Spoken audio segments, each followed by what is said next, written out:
We're not effing crazy. The breakdown starts now.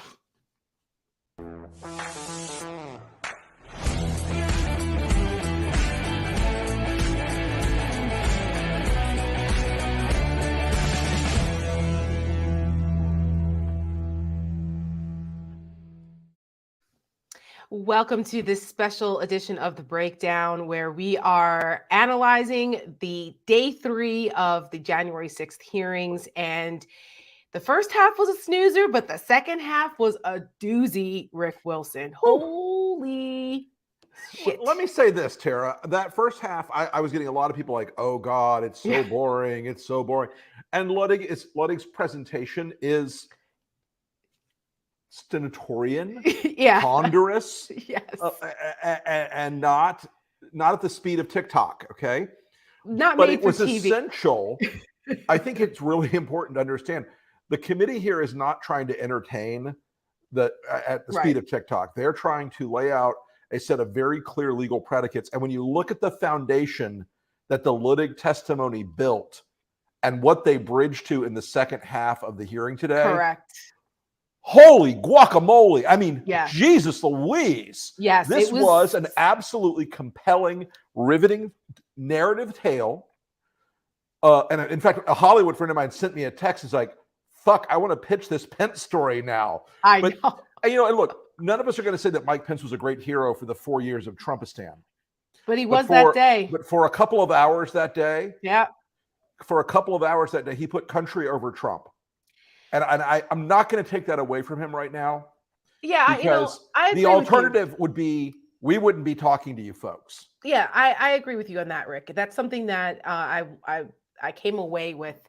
There were a lot of very dramatic points and intense moments throughout this whole hearing today that stood out to me. But one through line through this whole thing, and you can even hear it in the way that the committee members were talking about it, and the way they framed Mike Pence's role, was that Mike Pence was actually a patriot that day. And as much as I've made fun of Pence, I wrote a piece that said my cat Tiki will be president before Pence, which I still believe. Still true. Still true. And given the absolute level of sickening ad nauseum obsequiousness that Mike Pence demonstrated throughout the time with Trump, he did the right thing that day. And I have to tell you that I think that he understood, because Mike Pence has such political ambitions, that it's interesting that his political ambition to completely compromise himself and his integrity by being Trump's right-hand sycophant for all those years was actually the same amount of ambition that made him, I think, decide to defy Trump, because he was looking at his place in history. Because despite all of the things that we think about Mike Pence, he's not a stupid guy, and he understands, I think, moments in history. And I think he had an epiphany at one point and said, I'm not going down in history as the person that helped facilitate this madness.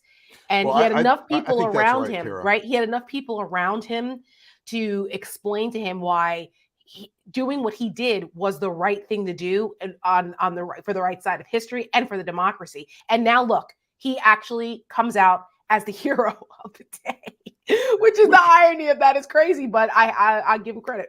Well, I have to say this also. I think one of the most riveting photographs that we saw today from the committee, and if it was out there before, I had not seen it, was the moment Mike Pence is reading the tweet. Yes, I hadn't seen that Trump had issued about him while Trump was well aware that a violent mob had stormed the Capitol. While Mike Pence the Secret Service has sequestered him in a parking garage to protect his life from a mob, which was, as we heard today, 40 feet away. 40 feet. It's not since Ronald Reagan that the service had to really draw down in a gunfight, but correct. It was that close. We've heard this tale so many times of that day. This was a mob, and I've said this from the start. I said this on the 6th of January when it was starting. If these people find Mike Pence or Nancy Pelosi or Mitt Romney or Mitch McConnell, they'll murder them. Well, they'll kill them. Well, that was confirmed today during the hearing.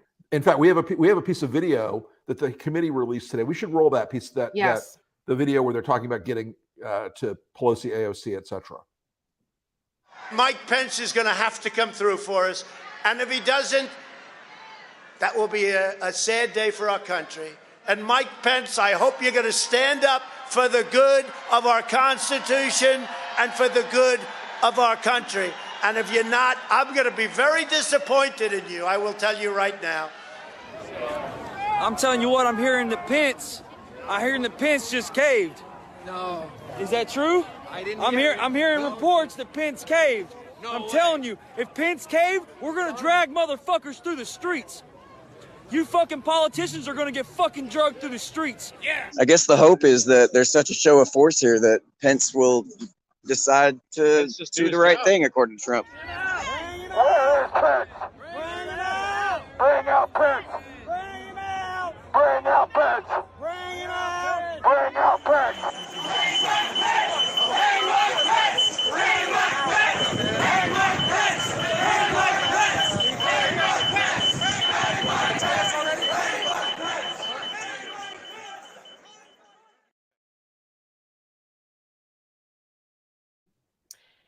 There is no doubt, and we've been talking about this since it happened. That's right. Once we heard that day that the Hang Mike Pence chant was happening, there was no doubt that that crowd would have engaged in violence. But now we know, we have the evidence to back up our gut feelings on this. Right. There was a plan to seize the Capitol.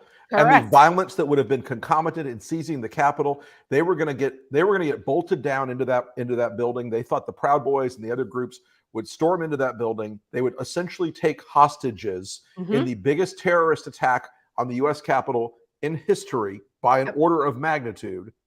The prior hit was like 8 Puerto Rican separatists in the 50s set off a bomb and killed a Capitol cop. Right. This was a order of magnitude greater attack. And we know this because we've seen the video. And the it's indictments, all on video. And now the indictments that are coming out. Yes, something the that Proud Boys, they had a plan. Right, and they had an informant, and we've Correct. talked about this too, Rick. Those who watch us all the time know that Rick and I have always said that those Proud Boys, some of those lower level guys, they're going to flip. They're not interested in going to federal prison for years and years, and they are, and they are, because during the hearing today, we found out that one of the Proud Boys informants said that they had discussed amongst themselves that if they found Pence, Pelosi, or anybody else, any one of those others, they would have killed them. Yep. They would have killed them. So, I mean, it doesn't get any more stark than that. And 40 feet was the difference between a gun battle with the Secret Service and American insurrectionists. Yep. That is so chilling to me, for me to contemplate. I can't even imagine. And I have a source who said to me that there would have been no hesitation at that point. If it had come down to that. It is the Secret Service's job to protect the president and vice president. Right. And they would have done whatever it took to protect their protectees. Stacked bodies 100 deep to protect the principal. And nobody wants to ever be in a position to have to make that choice. Nobody wants to do that, right? That's right. Nobody wants to have to be that guy. No. But, and once again, kudos to the Capitol Police officer, Eugene Goodman, who led them away. And at 40 feet, man, it's remarkable. Something else that I want to remind people, when we talk about the physical damage, the violence, because that was something that was palpable throughout this hearing today. It was the crescendo, it was building to the idea that Donald Trump knew what was going on, didn't care, and allowed the vice president's life to be put in danger to make a point. That's how vindictive he was about it. And Pence's own people, including his chief of staff, Mark Short, sensed that it was reaching the point of critical mass between him and the president, and that he went to the head of the Secret Service detail the day before to say, this could get bad, and that he was concerned about the vice president's security. So everybody was on alert. The sane people, anyway, they were on alert about what could potentially happen that day because of what Donald Trump and John Eastman and the rest of those enablers were laying the predicate for, ginning these people up. This is why, Rick, and I'm very curious to see where this goes. This tour that Congressman Loudermilk gave this other degenerate, that I don't know what's going on with the Capitol Police, but they need to get it together over there, but that the Capitol Police said, oh, well, we didn't see anything wrong with this, or whatever miscommunication they had there about why it didn't raise suspicion. Right. But the committee wanted to talk to the congressman because of a tour he gave the day before. And one of the people on that tour was caught on video saying some pretty threatening, outrageous things. And he was taking pictures of the stairwells and of ingress and egress locations and entrances. Security checkpoints. Who the hell takes pictures of that? As one does. Right. No, obviously. you don't. Right. Come on. When you come to the Capitol and you go on a Capitol tour, you're not interested in the freaking stairwell. Unless... I mean, Terry, you know this better than anybody. Yeah. How many times did Dana Rohrabacher take ordinary groups of tourists around the Capitol for a tour? Well, here's the thing with that. Well, Dana was a little bit of a different bird. Yeah. Okay. So he would actually do tours. He'd like to do them. He used to do it when he worked in the White House too, as a speechwriter, but he's not the normal one. Right. The normal congressmen almost never do that. Never. Correct. And I can tell you that during my time on the Capitol, on Capitol Hill, the Capitol Visitor Center was built and finally opened. So once the CVC was opened, congressional staff and interns, that they didn't give those tours anymore. They all went through the CVC. So it was even more unusual for a staff member or a member of Congress to give those tours. And it was COVID time. So no one was supposed to be there. They weren't supposed to be giving those tours anyway. So, I mean, members of Congress get a lot of latitude because they're members. But there was so many things that were unusual about this that it warrants questioning. And if Loudermilk feels as though... And of course, he lied to the committee. Right. Previously. So, yes. And if he felt everything was on the up and up, just testify and say, no, that there was nothing going on, or I didn't know. I had no idea this guy was planning to do this. Why are we talking about Loudermilk, folks? I'll tell you why. Because there is a mosaic being put together here that you can understand the entire origin story of the day. It's a big mosaic up against the wall. Mm-hmm. And part of the mosaic is that there was a fifth column of Republican members of Congress who gave access to the Capitol to people who, on a day, by the way, that the Capitol was closed. Correct. The fifth, it was closed. Yep.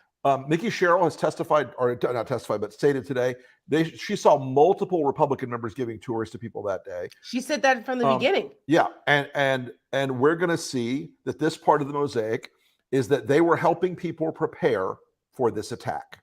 Yep. And we have a rapid response video we want to show about that. Yes, let's do that. Let's show it. It has begun here at the Washington Monument, Washington, D.C.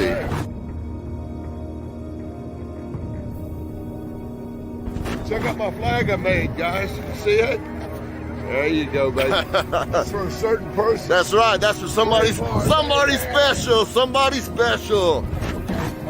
There's no escape, Pelosi, Schumer, Nadler. We're coming for you. Even you, AOC, we're coming to take you out.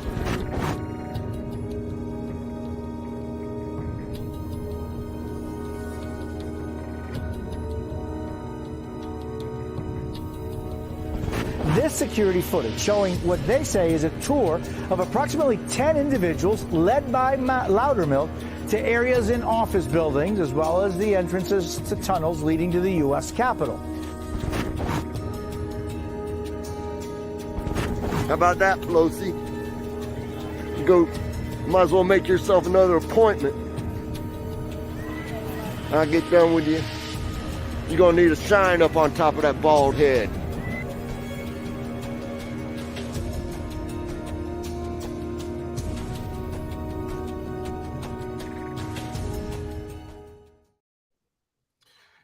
There's a rule about one of my grandmother's rules of her many pearls of wisdom, that when you put a turd in a punch bowl, it's not punch anymore.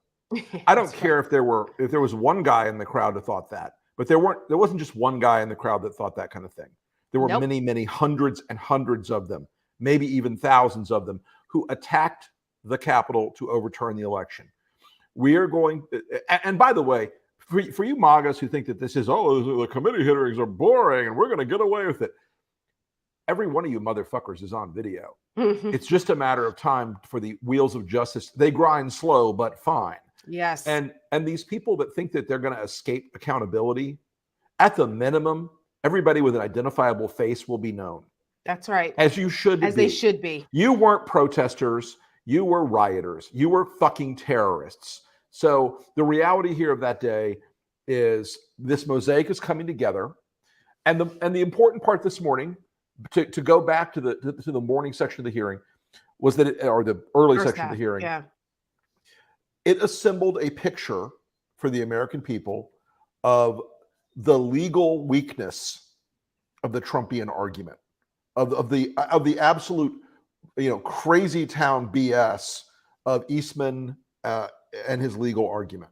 Now, Eastman, of course, has been in the news a lot the last 24 hours, not only because, his arguments for the overturning the election were facile horseshit, but also because he and Jenny Thomas are besties. And he was telling people, there was an email that revealed that he was telling people before 1/6 that he was emailing with an allied attorney in Wisconsin. And he was saying, oh, well, maybe they'll make the right decision. I know there's a huge dissension in the court. Maybe they'll do the right thing if they know there's incredible chaos right outside and happening that day.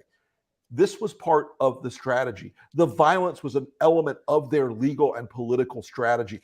And if you have violence as an element of your legal and political strategy, you're a you terrorist. don't live in a democratic republic. You're a fucking terrorist. That's right. You're a terrorist. It's part of the definition of terrorism, actually. And the orange Osama bin Laden of this whole thing was Trump sitting in the White House. I came up with that on the spot, by the way. That's very folks. good. You're welcome. You're the guy running this conspiracy who kept bringing Eastman into the White House, even after he was told over and over again, this guy's bullshit. This legal argument is ridiculous. He kept bringing him back, trying to find a way to browbeat Pence into agreeing with this absurd legal theory. Well, we already know why Trump kept bringing Eastman back, because Eastman was the only one that would jerk Trump off on this. Yeah. He liked it. And by the way, if you want to know where Eastman came from, one of the origin stories of Eastman into this world was Mike Lee in Utah. That's right. Senator Mike Lee recommended John Eastman to come into this whole mess.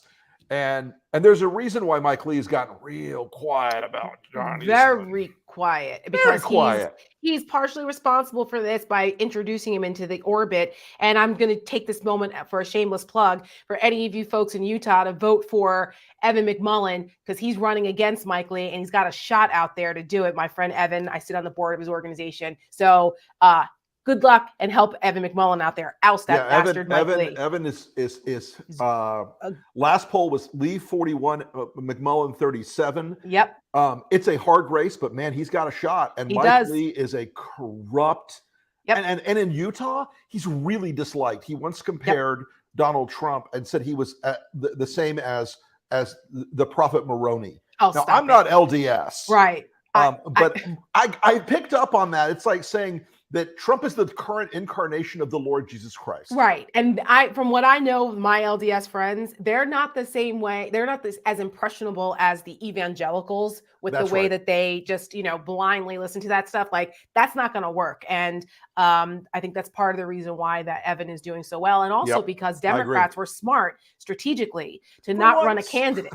I know for once they were smart and did not run a candidate because they know that a Democrat doesn't have a shot in hell out there in Utah. And they decided to consolidate and put their support basically behind Evan. So that's a good strategy. Sometimes you got to do it to oust people. But anyway, back to this situation. Eastman. So Eastman, the thing about this guy, another bombshell that came out today. And as we're talking, guys, I know that folks who are watching this live, if you have questions, you have comments, send them to us, send them in the chat, Twitter, to send a tweet to us, #ask the breakdown, and we'll answer a couple of your questions toward the end of the show. But send them to us because I know you've got questions.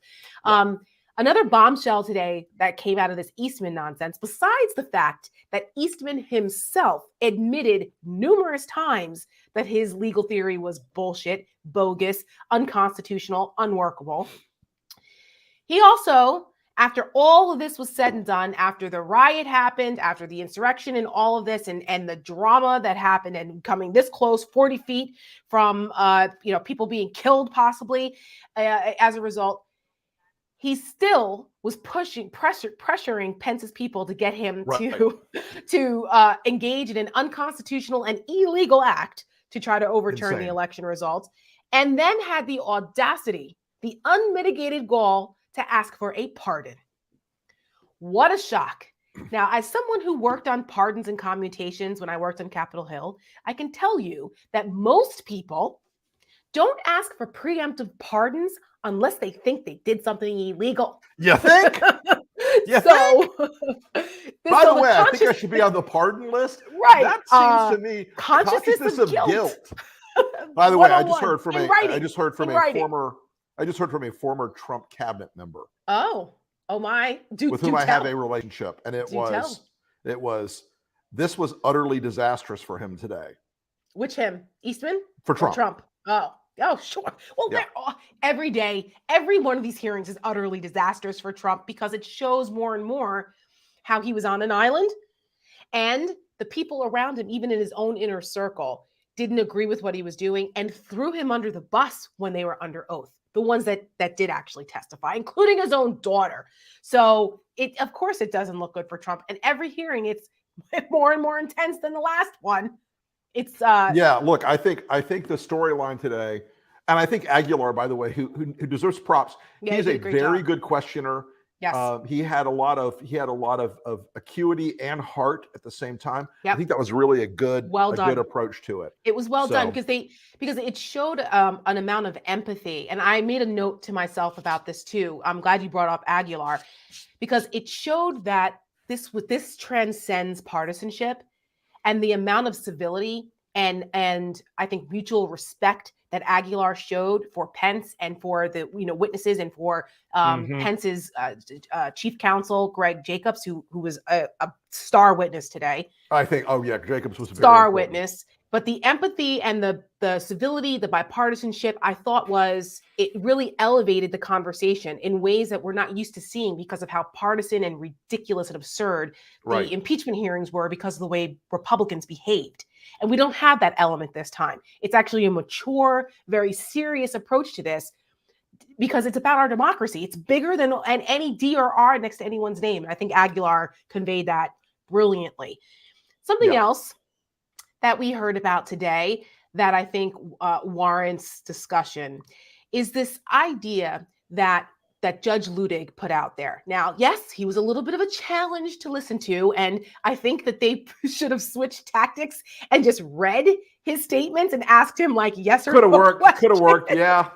Yes or no questions because his delivery was a little bit of a challenge, but what he did say and the fundamental, the fundamentals of what he was talking about is key here. And I just want to read from the statement that he released before the hearing today, because I think that this is a guy who is a conservative stalwart. Like he is revered as a judge in conservative circles. Trust me. Sure. And this is what he said. He said, quote, "It is breathtaking that these arguments were even conceived, let alone entertained by the President of the United States at that perilous moment in history. Had the Vice President of the United States obeyed the President, America would immediately have been plunged into what would have been tantamount to a revolution within a paralyzing constitutional crisis." Yep. He said Trump and his allies instigated a war on democracy so that he could cling to power. Yeah. That is exactly what happened. He didn't mince words. That's what happened here. And anyone who tries to rationalize this is un-American. They don't believe in democracy. They don't. Eastman, when Eastman was confronted by Jacobs, and we saw this email exchange, we'd heard this before, actually. I think it was one of the book releases, whether it was Peril or one of the books that had come out earlier in the year. But this exchange between Greg Jacobs and Eastman after all hell had broken loose. Yes. Where he says, thanks to your bullshit, look at what's happened. Attack. Right. We're under attack now. And Eastman, and this is where the Kool-Aid cult mentality kicks in, which makes it so incredibly dangerous because there's enough of these people out here that can rationalize anything. Sure. He rationalized it and was like, no, this is because you guys wouldn't do, the vice president wouldn't do what was necessary. So he rationalized what happened that day. and rationalized it another time in another email. I think it was Hirschman, who has become like everybody's favorite hearing witness because he's a tough New Yorker that doesn't mince any words and he drops F-bombs like we do. We like this guy. But Eric Hirschman, and you see his bat in the back with his justice, his black bat on the wall. I'm like, all right, cool. What the hell are you doing working for Trump? But anyway. It is what it is. I think it was, I think it was him who had the exchange where he said, this, I think we have the video. I think we have the clip. Let's do it. Let's do it. Yeah, I think we do. He described for me what he thought the ambiguity was in the statute, and he was walking through it at that time. And I said, hold on a second, I want to understand what you're saying. You're saying that you believe the vice president, acting as president of the Senate, can be the sole decision maker as to, under your theory, who becomes the next president of the United States? And you said yes.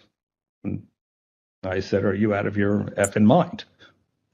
Right? And that was pretty blunt. I said, you're completely crazy. I said, you're going to turn around and tell 78 plus million people in this country that your theory is this is how you're going to invalidate their votes because you think the election was stolen? And I said, they're not going to tolerate that. I said, you're going to cause riots in the streets. And he said words to the effect of, there's been violence in the history of our country, Eric, to protect the democracy or protect the republic. Rationalizing the violence before it happened. So he knew that there was a potential for a violent response to this bullshit that they were indoctrinating people with, and rationalized it. This is, and I have to go back to this over and over again. This all runs down from the top. It all ran down from Trump's stated internal policy that he wanted to extra legally hold on to power. He was tweeting it today. We saw his tweets front and center in this discussion. He was tweeting that he was trying to do this to hold on to power. All the excuses, which, by the way, the entire right-wing media apparatus knows are all horseshit of the highest, are weapons-grade horseshit, refined through a pure filter of fantasy land. They know that all these things were false. They understood they were making a false case in order to extra legally hold on to power, to overturn a free and fair election. I say that, I feel like I say those words every damn day of my life, talking to somebody or another, but they matter. They matter a lot. And what you're seeing here in this, in what is essentially the second full sweep of this 7-part story, is that desire on Trump's part was executed and manifested in the actions of his team in the White House, in the party apparatus, in the conservative media apparatus, in the grassroots apparatus. And it is a connected, intertwined conspiracy of people who would perfectly happily have overthrown an election. Yes. And I will go back to this point, which I made at the last show. Over 100 election deniers have won Republican primaries across this country. That if they win in the general election, could be in a position to create, quote, constitutional mischief, which is what Judge Ludig said today, and throw our election system into chaos. I would have paid $100,000 to the charity of anyone's choice if Judge Ludig had used the word fuckery. Yes, that would have been a nice cherry on top of that. It would have made suffering through his delivery worth it. But anyway, that's the point here. That these people this is not over with. It didn't end that day once Mike Pence gavelled the proceedings over with and declared, President Biden president. It had nothing to do with that. It wasn't over there that day. And the committee chair and co-chair, Cheney and Thompson, they've repeatedly said this is an ongoing threat to our democracy. It's ongoing right now, which means that it still needs to be stopped. And if we don't stop it now, as they pointed out this afternoon, in 2024, they will do it again. And if they don't win, they will try to steal it. And if they don't steal it, they will try to take it by force. This fight is so consequential because the stakes are quite without exaggeration the fate of this country. And it's important we stay focused on that. It's absolutely true. We're seeing it happen already. Little microcosms of this, little dry runs. Arizona, for instance. Or New Mexico, for instance.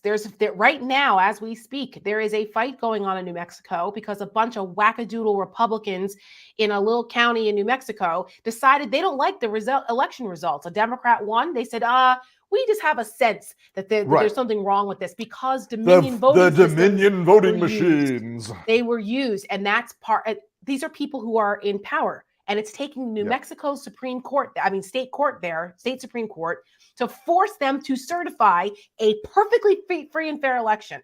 That is just one county in one small state.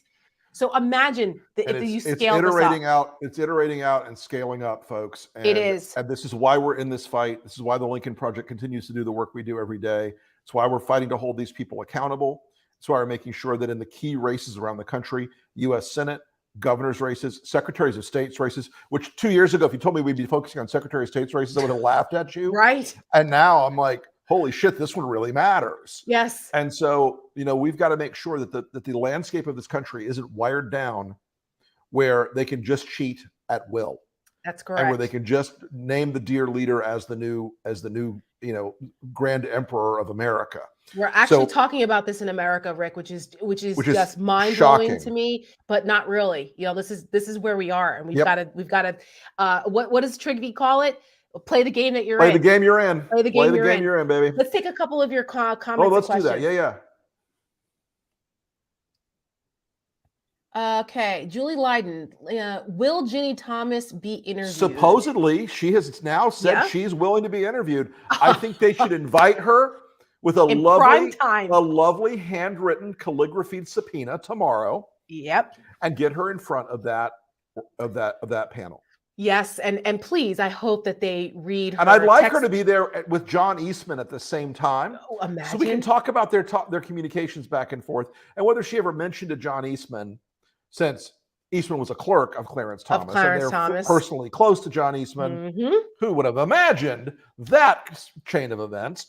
I think it's really important they get her in there as quickly as possible. She is a key part of this story. Yep, and she is cuckoo for Cocoa Puffs, like up there. They do not want her on. They do not want her on TV. No, absolutely not. Might want to be on TV, but they don't want her on TV. That's right. I hope she does it, and I hope they read her cockamamie text between her and Mark Meadows talking about shipping people off to Gitmo in barges, and killing people in front of military tribunals. This is the wife of a Supreme Court. You know what's justice, funny? folks. I got a hate email this morning by some some rando from one of those throwaway email accounts. It's like a string of letters and numbers at fuckerymail.com or whatever it was, right? And it was like, you will be taken to Gitmo. You will be shot in the head. I'm like, I've been hearing this for 5 years now. If you want to do it, let's just get to it. Come on over. See how it goes for you. They don't want to fuck around and find out on the Rick Wilson household. No. I know that's for sure. No, they do not. Because you have crocodiles and guns. I have a wood chipper, firearms, and a swamp, and alligators. Right. I'm just saying there won't be much left, and I'll get the tub grinder out to take care of the teeth and the pelvis. Oh my God. Oh. In other words, don't mess with Rick Wilson. Next up. All right, from Chris Koska. So when is the DOJ going to act in defense of the United States and bring charges against coup leaders? Well, Chris. This is the $1 trillion question. It is. And I think that from what we're hearing, and it looks like our friend Hugo Lowell over there at The Guardian, who's been doing amazing work on this, make sure you follow him. He's saying that the DOJ has been asking for transcripts from some of these depositions from the committee. Yep. And they've had a little difficulty getting all of it, I guess, because the committee's been busy preparing for this or whatever. I don't know the reasons why. But the good news is that the DOJ is interested in these transcripts. They're interested in these depositions, which means that they're looking into stuff. And apparently there's a couple of criminal probes that are going on here. Right, which is that was the nugget in the letter. Right. Which is, This involves also current prosecutions and Right. investigations. I think it said, quote, interviews that the select committee conducted are not just potentially relevant to our overall criminal investigations, Right. but are likely relevant to specific prosecutions. So that gives me some hope. I go back and forth on the DOJ front all the time. I know, like me everybody too. else. I wish they were making faster steps. I wish they were out there, lining up people and shoving them into the paddy wagon. But your and own actually words, sending them to Gitmo for right? interrogation. But your own words, Rick. What the wheels of justice grind slow but fine. But fine. So, So my worry is they've got to get this thing done sooner than later. They've got to start laying these things out publicly sooner than later. Because remember, by the time you charge them, you got to bring some legal action within 30 days. You got to bring them to court within 70 days after that. right. The speedy trial provision is a real thing. So, But here's the good thing, the caveat there too. There are, because the way our government is set up, you have some political appointees, but you also have career people in these cabinet departments. So even if Republicans take over in November, God forbid, that will not stop the work of the Justice Department. right. Because they're insulated from that political part of it, because you don't have to worry about a president firing the attorney general or firing any the political appointees that are there as well. So Right. So let's keep our fingers crossed that they're moving along and doing the right thing. I think we have one more. Where do you run your ads? On what type of media? We Rick, run our would you like ads to give an explainer? We run our ads depending on who the target is, what the budget is. We run our ads in one of three ways, or sometimes a combination of three ways. We do digital, which is how people receive more and more of their political information. So that means YouTube, Facebook, pre-roll videos on streaming services. We do cable placements, which are very carefully targeted. So if we're going after our target, I'll give you an example. If we're going after our target audience this week in Pennsylvania against Mastriano, we will target certain zip codes in certain affluent suburbs and target individual voters that we have from our digital voter profiling system. Okay. The third way, and we don't do a lot of this except toward the very end, is broadcast television, which is very powerful, but also absurdly expensive. So those are the three methodologies by which we place television ads. Digital is increasingly how communications in the political and advocacy space work. Mm-hmm. So that gives us the ability to very carefully target who we want to talk to and who we want to try to persuade. So the people that are meant to see a specific message, even people that might be allied with us already, they may not be the target of the message. So it's a three-part, it's a sort of a tripod of different, and they, again, depending on the audience and the time of the campaign and the budget and the desire to, hit a message a certain way, it could be one of those three systems. And it also allows for with technology today, for more people to see them. Yep. It's easier for more people to see them because things can go viral. You can share them. It's shareable with, if you see one of our Lincoln Project ads somewhere, you can share it with all your friends. Right. And anywhere. we have a spreadsheet for free that catalogs the enormous reach that our ads have had, just through sharing and social. And the numbers are absurd. They are billions and billions of views. They are like, it's something like 1,000 years of viewing of Lincoln Project ads since 2020. Wow. It's a crazy number, but it really does show. And again, people now communicate through social media about you used to go to a town hall meeting, or you used to go to a local Republican club or local Democratic club or local Green Party or local farmers, right? Whoever, whatever the group was. And now basically they have individual Facebook groups. They share their stuff inside those. That's right. And they share on Twitter and other social platforms. Instagram is increasingly important. And as much as I know everybody loves TikTok, I can't dance. So, I mean, I will never have a TikTok.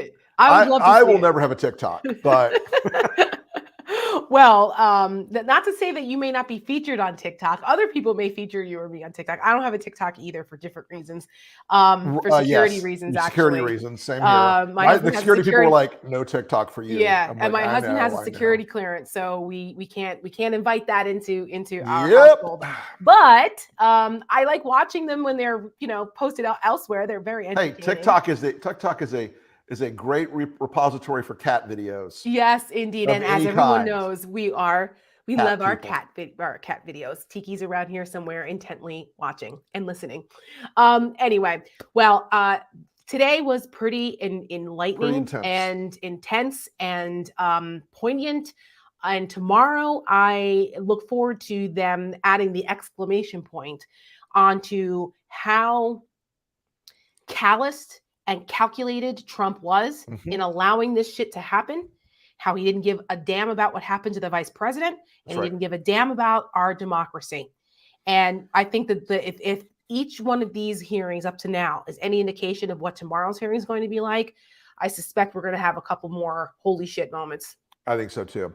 Yeah. Well, folks, so make sure you guys come back.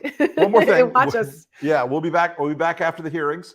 But also, do us a big favor. If you could subscribe, do all the things on social media, on Instagram. Next week, actually. Not tomorrow. Next week. Excuse me. It's next week. I forget what day it is. Twitter, Facebook. We've got groups everywhere.